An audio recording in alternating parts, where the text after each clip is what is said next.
Biasanya kalau kita ngomongin agama, pasti langsung kebayang hubungan pribadi kita sama Tuhan kan? Nah, ada nih seorang sosiolog namanya Emil Durkheim yang punya pandangan yang radikal banget. Menurut dia, kalau mau ngertiin agama, kita nggak usah lihat ke langit. Justru kita harus lihat ke masyarakat di sekitar kita. Gimana tuh maksudnya? Yuk kita bedah bareng-bareng. Coba deh, kita iseng berandai-andai sejenak. Gimana kalau ternyata tujuan utama dari agama itu bukanlah soal keselamatan jiwa kita masing-masing secara perorangan?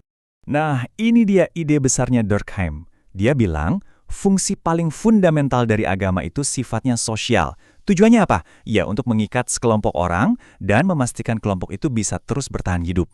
Wah, ini pandangan yang benar-benar mengubah segalanya. Oke, sebelum lanjut, ada satu hal penting yang perlu kita pahami. Durkheim ini sama sekali nggak tertarik buat ngebahas mana agama yang benar atau salah. Bukan itu poinnya. Dia melihat agama sebagai sebuah fakta sosial. Maksudnya, ya sebuah fenomena yang nyata, ada di masyarakat, dan dampaknya bisa kita amati. Jadi fokus dia itu bukan apa yang kamu atau saya yakini di dalam hati. Sama sekali bukan. Dia justru melihat ekspresi luarnya. Gimana sih cara sebuah masyarakat ngejalanin ritualnya? Gimana lembaga-lembaga agamanya bekerja?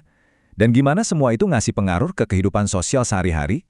Dari semua pengamatannya itu, Durkheim akhirnya merumuskan sebuah definisi agama yang, ya, sosiologis banget. Coba deh kita bongkar apa aja 3 elemen intinya.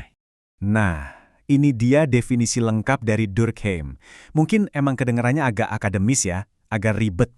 Tapi intinya, ini adalah cara dia memetakan apa aja sih yang bikin sesuatu tuh bisa kita sebut sebagai agama dari kacamata sosial. Gini deh, kita sederhanain ya, poin krusialnya ada 3. Pertama, harus ada sistem kepercayaan dan praktek yang seragam. Jadi, ada aturan mainnya, ada cara ibadah yang sama.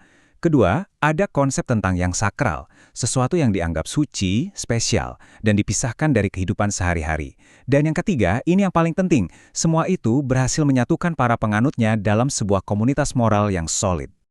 Sekarang, pertanyaannya, kenapa Durkheim bisa siyakin itu sih kalau agama adalah kekuatan sosial yang dahsyat banget? Ternyata ada beberapa asumsi mendasar di balik teorinya yang menarik banget buat kita tahu. Bagi Durkheim, agama itu bukan cuma salah satu bagian dari masyarakat. Bukan, agama itu sumbernya. Ibarat mata air, dari situlah semua kehidupan sosial dan kekuatan kolektif itu mengalir. Ikatan agama, kata dia, adalah cetak biru dari semua jenis ikatan sosial lainnya.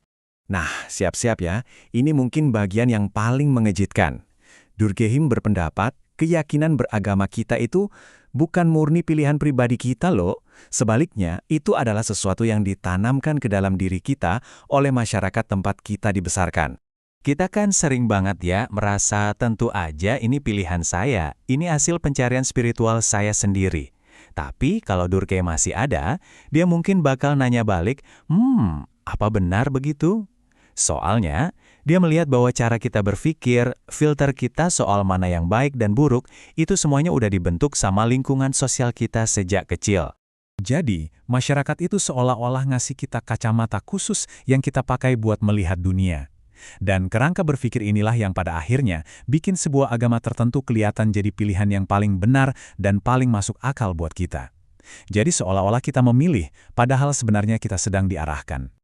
Oke, kalau agama itu adalah fenomena sosial, terus apa dong fungsinya buat masyarakat secara keseluruhan? Nah, Durkheim mengidentifikasi ada 3 peran kunci. Jadi fungsinya ada 3.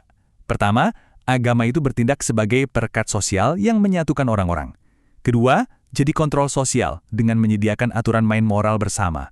Dan yang terakhir, agama memberikan makna dan tujuan, ngebantu kita menjawab pertanyaan-pertanyaan besar dalam hidup. Nah, selain fungsi buat kelompok secara luas, Durkheim juga melihat gimana agama secara langsung bisa ngasih manfaat dan ningkatin kualitas hidup kita sebagai individu di dalam komunitas itu. Manfaatnya buat kita pribadi bisa kita rinci lagi.